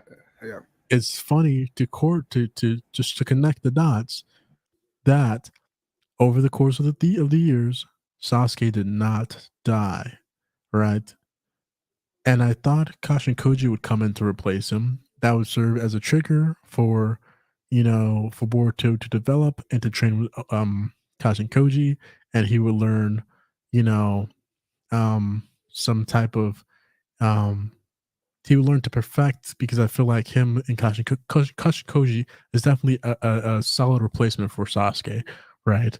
The whole duality with him between him and Jiraiya, right? And I feel like there'd be some confliction down the line, but that's a tangent I'll talk about later on, right? I definitely find it interesting that he trained with Sasuke of all people, the one that wanted to start a revolution. And Sasuke being who he is, what lessons did Sasuke teach him? Did Sasuke tell him about his revolution, his idea to start a revolution? How much does he know about Sasuke over the course of these years, right? Now, Sasuke died year 1, right? Was that correct? You said Say he that did again? what? Sasuke died year 1 into training, like a year into training. Yeah, you said died, but like he just incapacitated. Yeah, he's a tree. Yeah, he's not dead though. I don't know. He's just I that's my don't guy. I don't necessarily believe he'll be coming back per se, unless it's toward the end. So I think he'll be coming back and to trick everyone into thinking he'll be back in the story, and I think he will die shortly after, like in a heroic feat. I think that's just going to be his final role in the story. But I want to say this too before you compared him. Actually, no, continue. I just want to finish the point real quick, because people say that Kaguya died, right? People say that Naruto died, right? So I'm just going to use the same terminology that they're going to use. I don't believe Sasuke died per se, right? Because his body is still on Earth. I don't know exactly what's been tethered to the Jujubi, but it's been tethered, right? And he is eternally asleep, right? Similar to like what Naruto is, right? So, to finish the point, right? I would like to say that it's interesting that Sasuke trained with him and he didn't tell him anything about his ambitions. All right. I don't know if he did or did not, but I'd be willing to bet that's quite possible, because I definitely think that's something that Kawaki character wise may get to that point where he'll stand on the opposite end, the end of where Naruto used to sit, right? and he'll use the villages. It's quite possible he'll use the villages elders, right, to do a political stance, more of a revolution against the Otsutsuki, and quite possibly he may just gain control of, the reins of the village, whether that's to kill the not. I don't think he'll kill the elders, but I feel like he maybe become more proficient, more. He's always been sort of intelligent, at least battle wise. Um, but when it pertains to like his knowledge of what he's learned, I think we're going to see that definitely in the possibly next few chapters. Um, whatever happens to the leaf, if something does happen to the leaf between these ego clones, um, I think that Kawaki is going to use this um, as ammo, as ammunition, right? To basically make a claim to the leaf and his elders that, hey, we need to basically do this. I'm Otsutsuki, I can fight this. I'm the previous Hokage's son, right? This is what I want to do, and I feel like you can definitely do it. Boruto had a lot of praise in the village, and I feel like, with the status of Boruto that Kawaki now has, he could make that change politically that will really put the village in disarray in a bad way, right? Or at least create a dictatorship. I agree with that, and I think it'll go as far as even affecting the other villages, neighboring villages, because this goes back to the conversation that the five Kages had when they were asking if Naruto was able to kill his son, Boruto, if push comes to shove, and that moment already came, but no one else knows about it, so he can use that to his advantage, and use that to sway the elders, and then have the elders talk and sway the other villages, and have not, because I'm not too sure, I'm pretty sure Boruto is just a target for Leaf villages only, Leaf inhabitants.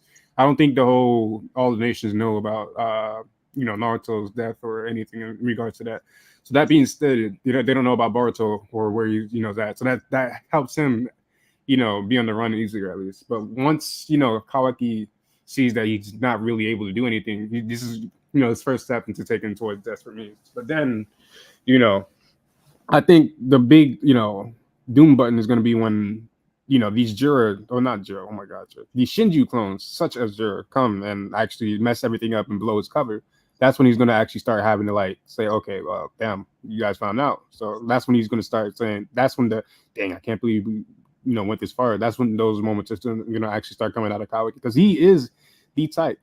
We've seen him, he will do whatever he needs to do to see Naruto safe and keep him safe. So we're about to see him, take desperate action, and we're gonna see. I mean, I'm not saying, I don't wish death, but I want to see extreme measures, in Naruto. We haven't been seeing, crazy extreme stakes, lately, and even if we do have extreme stakes, it's usually, brought back, for example, with the Pain Invasion arc, everybody was brought back, and it was like, I mean, that's great, but at the same time, it was like, damn, so it was kind of all that.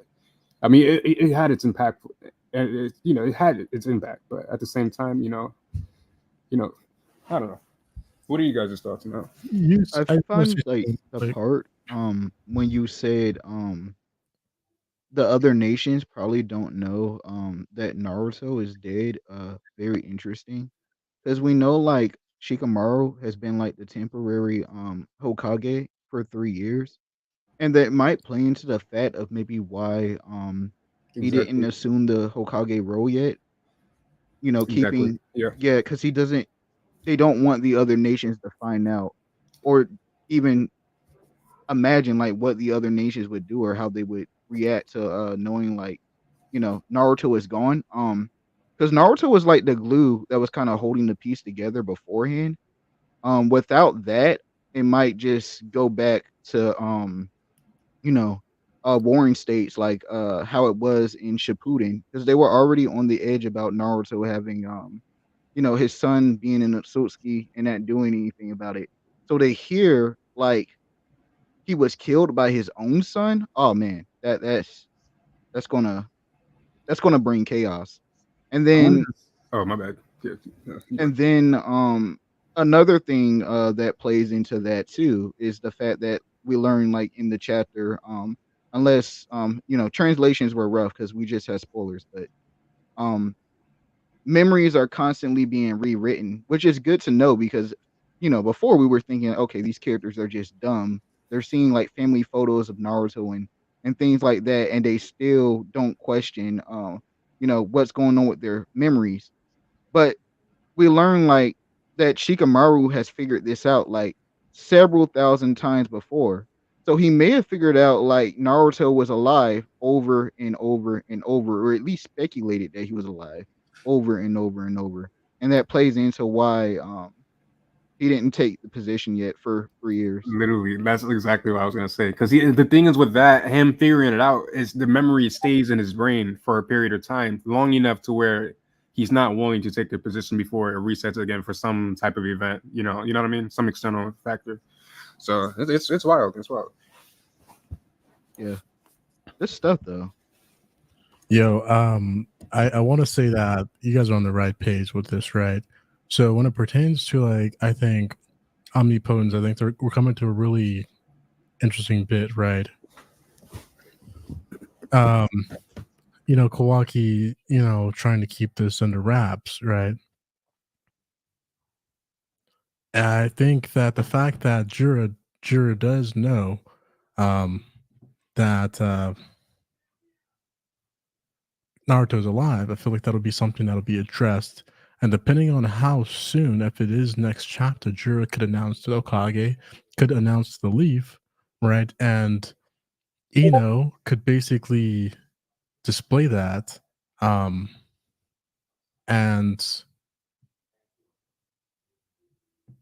when he does display that, what'll happen is I think something will trigger Kawaki to really make a move, make a judgment. And the fact that they may not even remember this instance if the village is destroyed in this and at this point, they're going to wonder why, right? And so if they wonder why, this will bring up more question. Why is the village destroyed? People may assume it was Boruto again, but it's going to draw some attention in the next few chapters, and it's going to be interesting. It's probably going to force Shikamaru to make a decision. It's probably going to force Ino to make a decision, to maybe display that to everyone. That way, everyone knows, like, hey, like this is this is what's going on, right? Which will put the village in a panic. It may question now if Jiro does come, it'll question Kawaki's motives. But um, if he's not able to interact with, um, let's say, Shikamaru or Ino, let's say if he's far enough range, right? Which Boruto is just around that range. So if Kawaki comes to that range, they go a little further out. They may be out of range for Shikamaru, to even hear the conversation. And so, that may be just a instance that happens out there. We may see some more people come out there. Shikamaru may just come out there. It'll be very interesting if that does happen. But for some reason, I'm very doubtful that Jura will come next chapter. I'm more on the um I'm more thinking that there'll be some type of underlying political thing that'll happen between Kawaki taking control of the Leaf, because where will Kawaki go, right? Of course he has Ada and Damon, right, and they can kind of go wherever, but they're almost evenly matched if you consider Kawaki, Ada, with the help of the Leaf, of course, and Damon, right, against the ego clones, right? So if they do conflict next chapter, that might be a battle that maybe would destroys the entirety of the Leaf. Not exactly sure how the extent would vary for the Land of Fire itself, but um yeah, I feel like that'd be really interesting. Need to finish. Yeah, like I agree with that note. Oh, one more thing that I was thinking of to add. In the very beginning of the stream, you brought up the whole thing with the sun, the moon, and the earth, as it pertains to Mitsuki. I was thinking he could be both. Sometimes he's like the moon, but sometimes he's like the earth simultaneously. But I think like when we think of the earth, we think of the earth as it is like our earth.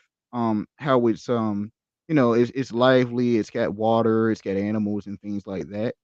But I think back in the one shot manga, like way back in the beginning of Boruto, when Orochimaru was comparing Mitsuki to cracked earth. I think when he said that, he's talking about Earth, as in like just being like a rock. So because Earth is essentially it's just a big rock. Without the sun, nothing on the Earth can live. It's just a lifeless rock. But with the sun, he could become like a moon because essentially like the moon is just it's just a a space rock that's being shown upon us by the sun through the night. So I think that's the situation with Mitsuki, where right now, he is like Earth, which is reflective of his powers. He is a sage. He is like Earth, but he's also lost his way, um, because he doesn't have he doesn't have like a purpose right now. He feels like Kawaki is his son, but at the same time, he's starting to figure out like that's not true. And then we seen like Boruto, through the spoilers, he was kind of talking to Mitsuki in a way. He was like, I can see in your mind, your spirit is starting to waver. You came here, kind of knowing like you can't win this fight. So it just comes off as desperation, like you don't have anything left, to live for essentially. So I think with Mitsuki, it can be both. I just wanted to bring in that bit.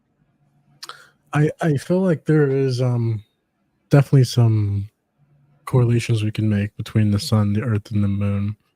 And I think initially I looked at the super compressed Rasengan, which we've yet to see at this point. From It's one Boruto. of my favorite new Oh jutsus. yeah. I want to see Boruto use it, I'm looking not for Momoshiki. some super You know compressed for Sendons. That's what I'm looking for. exactly. Some spirit guns. That's what I'm looking for. But as far as like as I think that's one of the points of symbolism that I kind of looked for initially. Before they was stated that Sarada may be the moon. There's a lot of fan arts, saying, okay, if she's going to mirror the Hokage, the Hokage is the sun, right? That's pretty much always been the case for the Land of Fire, right? And then Naruto, of course, has fit that mold and been symbolized as that with that reference from time to time on, right? But I definitely think that the moon is going to serve some very important instance, and I think one thing to note is importance is at points Code looked like his eye was like an eclipse, right? And I feel like there was some symbolism as to like some parts of the earth being casted over shadow, right? Um, with um with certain phases of the moon, right?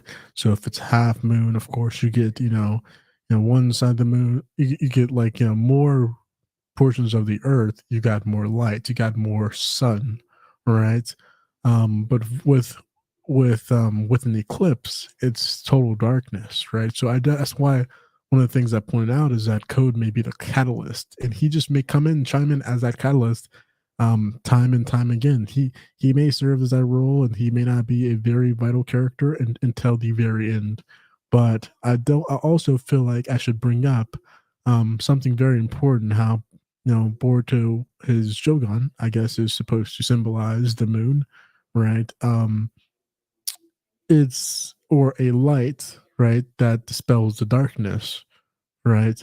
And so, if that is the case, it's interesting that was said as well, because with his role model being Kagemasa, right, who basically gained the Jugon, not the Jogon. This is in a lot of lore, Japanese lore. This is actually a third eye, right, which fits the narrative for Boruto, since they use the concept of yin and yang.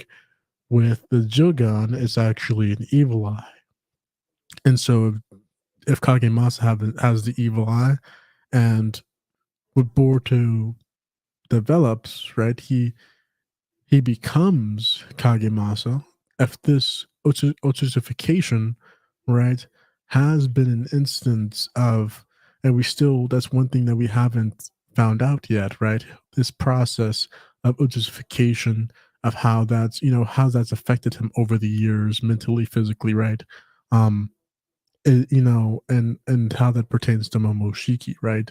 Has Momoshiki been constraining that Jogon? And if Momoshiki has been constraining that Jogon, right, what is something that's going to happen that's going to trigger that Jogon, right? Um is it going to be someone's death, right? Is it going to be Boruto finally deciding, hey, I'm going to, like Kawaki, I perceive that Kawaki may come into his true nature, right? And then just embrace who he is, right? I feel like Boruto he may put on a front, but I don't think he's truly embraced who he is, right? I definitely, one of the things that I predicted is that he'll be diving a lot more into ninjutsu, right? Into the basics of ninja technique, right? Keke Genkai, Kekemura, right? Um, you got your chakra combinations, so like different releases. I definitely feel like he's perfected all chakra releases, and when he taps into karma, this will become a lot more powerful. So like ice technique, right? um which do we have black flame? What's that Hokage uses? The Oh, I want to say are you talking about the Black Lightning? black lightning. That's right, black lightning, right? I feel Isn't like that the most powerful lightning? Is that more powerful than purple lightning, black lightning? Yeah, I it's stated the strongest lightning release, so I'm assuming it's stronger than purple.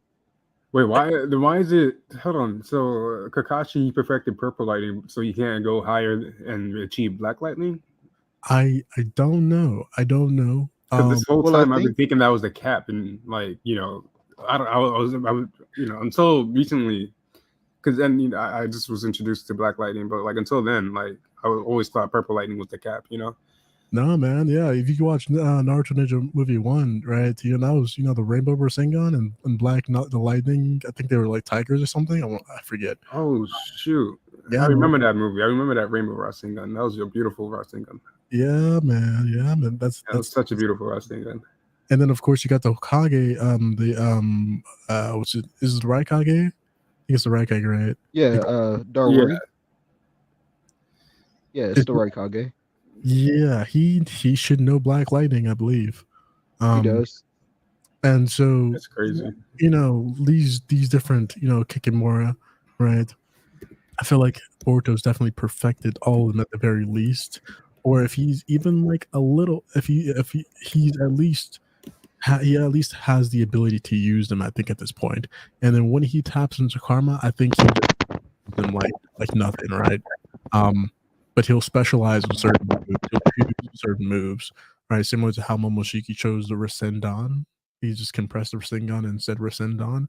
I'm looking for a super compressed Rasengan, right? And then Odama super compressed Rasengan, right? I'm looking for stuff like that, right? And then of course the mixer jutsus with it, he could just fire off like different, mix that in with different nature. It's I don't exactly know the amount of proficiency, but Boruto's already a prodigy, so with that and the Otsutsuki knowledge, I'm sure he could tie some things in together, especially with karma. And that karma isn't even the cap for Boruto per se, right? And that's interesting. But when he taps into like the horn state, we know the horns are going to come back at some point, right? Um, which is something that I'm looking forward to. Um, and I feel like over the course of time, his physical transformation, um, and I feel like this may come due to using karma more and more, right? Is he may start gaining the horns back, right?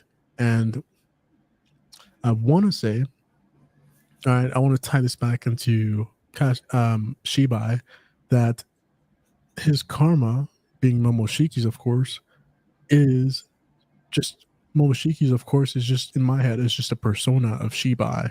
So if Momoshiki's actually being controlled by Shibai at certain points in times, right? Which is why Momoshiki seems inconsistent sometimes. Yurishiki seems inconsistent sometimes. Like, what the fuck was Yurishiki doing, bro? Like, why wasn't he coordinating with the other Otsutsukis, right? I think that whole incorporation with Urashiki was it was a cash grab. Like they could have I'm sure if they let the community write that story, it would have been better. Like honestly, well, cash grab is always the guess, right? And that could be very accurate. But here's the thing, right? Whenever they put some information out there in a franchise this big, they can't just put something out there. They have to put something out there, even if they mess up, and they have to string it back together. yeah, right? exactly. The franchise doesn't fall apart, and so that's why I believe there was already mentions that they came out with like the end of Boruto, and they came out with the beginning, obviously, or at least the middle. So they're putting tidbits out there, and so they just got to tie it all together on a weekly basis, and they can strategize this on a team basis, right? They could really it's a project, right?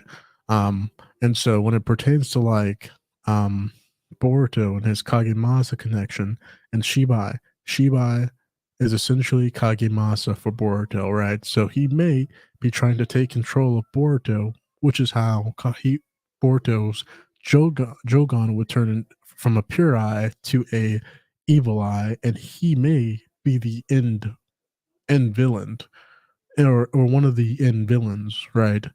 And this may serve as a reason, right? The pure eye may be from the Otsutsuki god himself, but something that was manifested within Boruto because of him being an Uzumaki, him being, there could be a number of reasons that they could tie together. Him being, you know, someone that is trying to serve on the moral line, right? Um, this is possibly why he obtained the Jogan from Toneri, right? Um, whether that was um, an eye that was gifted to him or just the chakra itself that was given to him. Most likely, it was an eye that was passed on, and it worked. There and that not, I don't. Neither of those have been confirmed to my memory, but at the very least, he has something that is quite possibly not from Shibai, which is a direct contradiction and is the bleeding edge right here, right, for Boruto to really make a U-turn. So if he does get controlled by Shibai, that could be his way of fighting back against himself, which is now tied to Shibai. But he has something also tied to the Otsutsuki god, right? So when Momoshiki said our fates are tied, right, could have been right because Shibai want wanted something that would tie him to the Otsutsuki god, right? This is Shibai's ultimate goal, right? Of course, this is all my headcanon. The majority of this is my headcanon, guys, so I apologize if I'm not stating things verbatim. This is primarily a theory video anyways, but I don't know. What do you guys think about that? Me, me myself, yeah, I think I could see a situation like that, especially considering it really everything you said, it really ties into Momoshiki's premonition when he literally verbatim says your eyes will take, or no, he specifically said, I think, those blue eyes of yours will take everything away from you. So going by those words, I don't think they've lost their weight just because of the omnipotent switch. I could still see a situation in which something that happens within Boruto or Boruto himself, something about Boruto himself is supposed to take things that he cares about for him. So I can definitely see some parts of that actually happening. My theory is that the Boruto isn't about, and I'll let you finish. I apologize. My theory is that the Boruto series is not about Boruto. It is about Himawari. I feel like she Mm, may be the other curve to this. Of course, Sarada is a given. She'll be, of course, the Hokage at some point. But I feel like the other side of the coin, if there are two blue vortexes, right? If Boruto is one of those blue vortexes with maybe, let's say, the Pyrrha is a blue vortex, right? Well, what is, who would have the other one? Well, it would have to be another sibling, right? I don't know.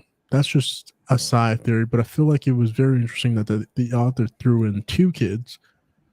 And so, what would be the purpose or intent behind creating two kids by Naruto Uzumaki? Instead of just creating one, he could have just created one, which would have been extremely vital for Boruto's focus as a character because we would have focused in on him.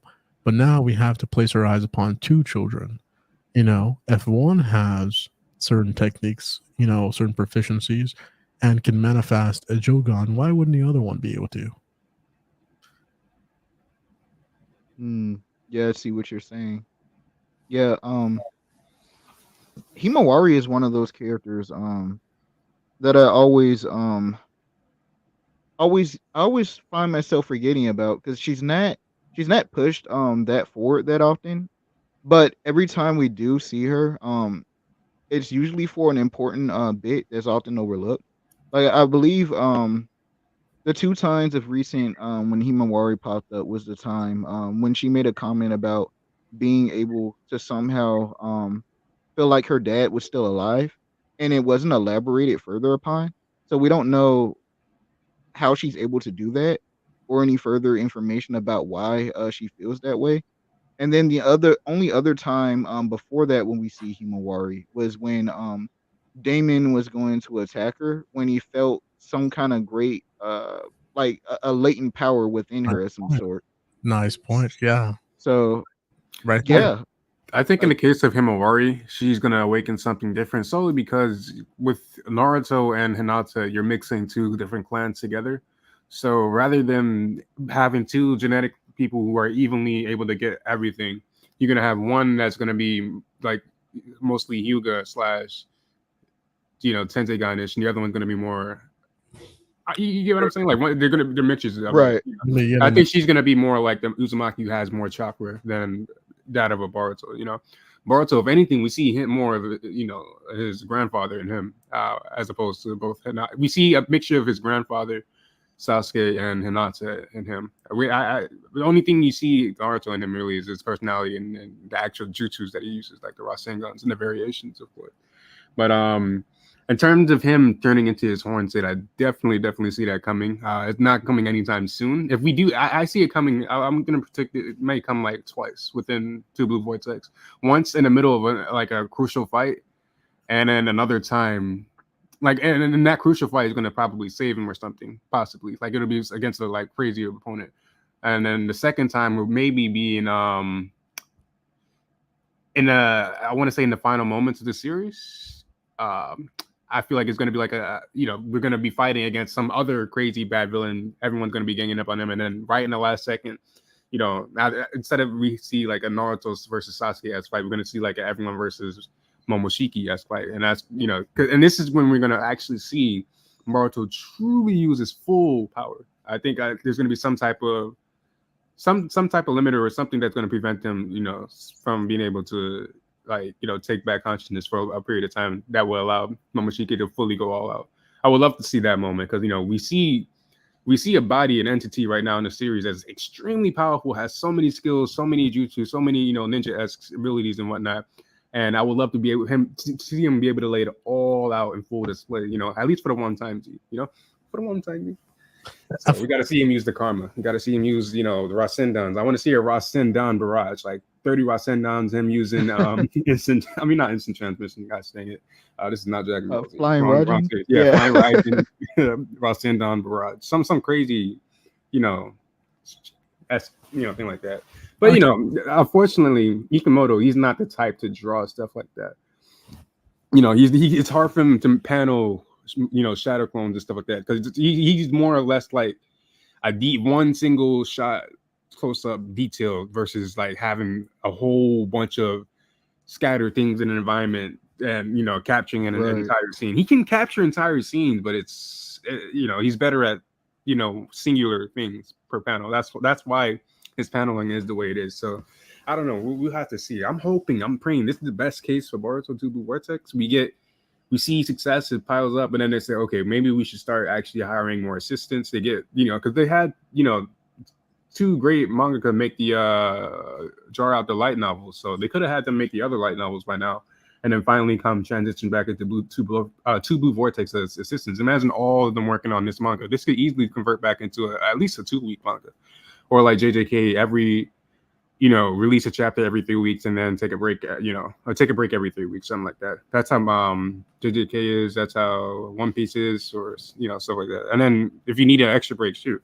I'm the type of person, if you're not going to do that, at least, give us a full story. I'm patient. I'd rather quality, quantity. You're going to hear me say this over and over and over again, but I want to get as many details and as much story as we can, because 2 Blue Vortex, it had so much potential. And I don't know if you guys heard, there's some news stating that Studio Pira, I think they're going to be focusing on other titles and coming back to Boruto around like the 2027, 2028 time. I was reading this somewhere on Instagram. I could be wrong. It was on some random post, and they were stating that some lead animator from the studio over there was making these statements, and he was stating that they're going to definitely make the conversion into seasonal format, because that seems to be, the key to success, especially going, with Bleach and how they're easily doing, making numbers. Everyone's saying, at least, I don't know.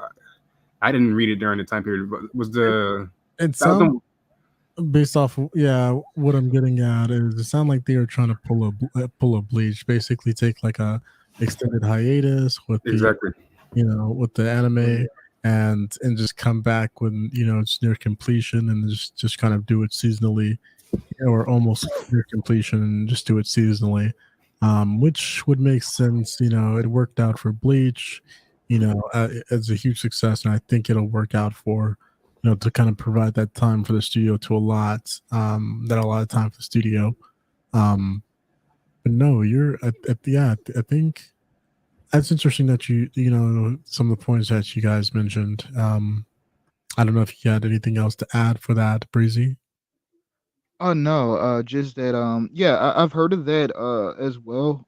It's been circulating around. I don't really have too much of a problem with that, because I'm thinking like around 2027, 2028.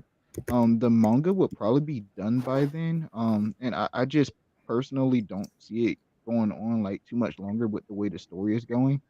I hope and pray it doesn't. I hope it goes on for like 10 years. Like, seriously. I You mean, think that's so? just me though. I mean, I'm not thinking it will. I'm hoping. But with the pacing, who knows? But I don't know. That's just so. Yeah, things seem to me like they've been moving pretty fast, but yeah, I feel you on that. But yeah, no, I don't have a problem with it though. Uh, it just it gives them more time to take their time and give more meaningful story pieces. I know like a lot of people don't like the anime original arcs, which they're kind of just there to kind of hold up space between the main manga arcs, and they don't tie too too much into the main story, except for like a few key ones. Like I think Kara Actuation, and there's at least another one or two. But yeah, Yeah, no, that was I don't very I don't have a problem with that. Um, Yeah, I do want to finalize with this too. There's some outliers. You know, we mentioned them earlier. You know, we have the code that's out there lurking. You know, we don't know what he's up to. We just mentioned another one with Momoshiki. We don't know when he will pop up. That's something, you know, to think about. We have Kashin Koji. We don't know what his true ambitions are or his goals. We have that motto too as well. You know, I mean, it's easier to deduce and, you know, assume that Kashin Koji is a good guy, but we don't know his true, like, what he's really trying to do. Like, is he after Amato? Like, is that his true goal, or like, you know? So, because is he trying to figure himself out, like his own purpose? Like, is he trying to, you know, because everyone has their own personal self, you know, I'm character gonna versus call the last character one. versus self going on. So I'm very curious to see what's Kashin Koji, what his own personal thing. And you know, this ties back to what Zelma was saying in regards to this Two Blue Vortex not being a story about Boruto. Because like I think at this point we pretty much know Boruto and what he is. Boruto's role in this story is going to be us seeing how he's going to sneakily get out of situations, tricky situations like Sasuke. That's going to be his main role. Like, oh man, he's stuck in this. How is he going to do this? How is he going to do that? So that's exciting. I like that. I love that. But everyone else, we're actually going to see, like, you know, true development and actual, you know, goals from them, and you know, side missions. And I think on top of I want to make another note on Boruto's Sakno Jutsu. From the translations that I read, both of them, I really enjoyed that his is more logically based and less emotional based, and it's just like straight up, like direct and to the point. He's And Sasuke. this is how he talks going forward. I am all for this because I could not stand Boruto's, like, I mean, not Boruto, Naruto's Naruto. oh my goodness, bro. Like, I would argue, I love Naruto as a series, but Naruto is easily not my favorite character in this series. I'm sorry. That believe it, all that crap. Oh my goodness. After a while, it gets really annoying. You know? Rock Lee easily like my favorite character. And I hope we get to see Metal Lee in this. I know he's completely irrelevant in Two Blue Vortex, but like I pray that, and that's why I say let the series go as long as it needs to be, because like we could see characters like Denki, Metal Lee, Kawaki, bootlegged Kawaki get, you know, their shine and all that stuff. So, oh no, American Dream. Yeah, I like that you address these other characters. You know, because like I said, I feel like there has to be some point to where they all re-engage with the story. And it has to be sometime soon, because you know what just happens to those characters? Are they forgotten? You know, how they're going to come back into the storyline? Is it going to? And I feel like the political answer is, you know, for Kawaki to make a move, more strategic move through this. But I definitely like the fact that you kind of addressed, um, you know, the idea that Boruto was Other villages, right? Boruto's not Naruto, right? So if, you know, if that does, because that is the case, you know, the focus is, as in Naruto, you know, the focus primarily was on Naruto because he's the main character, but narratively, you know, it's dispersed, and so in this instance for Boruto, you know, it's primarily focused on Boruto, of course. Oh, it's focused on, you know, everyone else because of Boruto, what he is, but we already know, you know, by extension, Boruto's associated with that, and he's going to serve whenever he's on. He's going to basically um, show face every time he's you know, he's on a panel or a screen, right? He's gonna do some stuff, you know, and so we have that. There's at least of an expectation there, but yeah, yeah, great. I think we did pretty well. What do you guys think? We leave anything out? Do you guys want to come to a stopping point? That's pretty much it. I'm very curious to hear what you guys and you guys in the audience, what you guys have to say about those last few outliers. You know, those last few people straggling about. I'm curious to see what you guys think their goals and purposes are, what their roles will be coming back into the story. Will Code become a good guy? Will be a bad guy? Oh, this is another thing I forgot to mention. I don't know if because when Amado was talking about his creation of the cyborgs, he said cyborgs plural, of course. I don't think he meant cyborgs as in just two cyborgs. He would have said a couple. So I think it's safe to assume there are other cyborgs out there that are sleeping. So that could be what Code is doing right now. He lost his Clogrime army, so he needs some type of other army at this point. Either it's if he's still, stupid and remaining bad, which is safe to assume that's the case. So he could be waking up the other cyborgs from somewhere. If that's the case, then this is about to get really, really chaotic. Because then that'll give more roles to future characters like Delta again to have fights. And I would love to see fights from characters from other villages like I forgot, Shinki, I believe. Yeah, I would love to see him in a fight. Because the potential is crazy, man. We've got too many other people and other characters out there that were introduced for them to not be fleshed out. There's just no point, Right. So yeah, those are my final thoughts on that. Yeah, it was a great discussion. Great discussion, man. All right, guys. Well, yeah, this has been the Sync Zone podcast here with the Boruto segment. Stay tuned for more. Make sure to subscribe. Join us on our Discord, where we talk all things fiction, anime, sci-fi related, tech related, and also follow us on Twitch. And we will see you next time, travelers. Yes, sir. Peace. Peace. Peace.